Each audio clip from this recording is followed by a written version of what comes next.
कोल्हापूर शहरातील शिवाजी पेठेतल्या गांधी मैदानाची अक्षरशः दुरवस्था झाली आहे। एकीकडे आमदार राजेश क्षीरसागर यांच्याकडून गांधी मैदानासाठी 5 कोटी रुपयांच्या निधीची घोषणा केली जाते।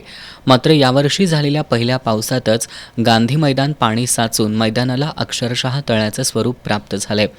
मैदानाच्या या दुरवस्थेच्या निषेधार्थ आज शिवसेना ठाकरे गटाच्या वतीनं गांधी मैदानात 5 कोटी रुपयांच्या प्रतिकात्मक नोटा फेकून अनोखं आंदोलन करण्यात आलं। गांधी मैदानाची दुरुस्ती होईपर्यंत आंदोलन सुरूच राहणार असल्याचा इशारा ठाकरे गटाचे शहर प्रमुख रविकिरण इंगवले यांनी दिलाय। कोल्हापूर शहरातलं ऐतिहासिक मैदान म्हणून गांधी मैदान प्रसिद्धीस आहे। गेली कित्येक वर्ष झाले गांधी मैदानाची दुरावस्था आहे। जे कोणी लोकप्रतिनिधी येतात, वल्गना करतात, निघून जातात।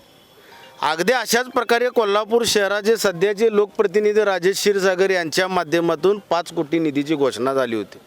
निधी इथं किती आला माहिती नाही आणि 5 कोटी रुपये कुठे गेले म्हणजे गांधी मैदानाच्या विकासाच्या नावाखाली लोकप्रतिनिधी पुन्हा मलई खायला शिकलेत का, म्हणजे त्यांचा मूळ गुण पुन्हा शरीरातून उद्भवला असं आज आपणास निदर्शनास दिसतं।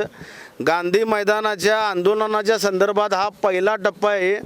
जोपर्यंत 5 कोटी निधीचं काम आम्हाला दाखवत नाहीत आणि इथून पुढे गांधी मैदान जोपर्यंत करंट रिपेरी होत नाही मूळ अवस्थेमध्ये, तोपर्यंत आमचं आंदोलन शिवसेनेच्या माध्यमातून चालू राहील आणि शिवसेनेच्या वतीनं मलई खाणारा राजेश क्षीरसागर यांचा आम्ही आज इथं धिक्कार करण्यासाठी उपस्थित झालो आहोत।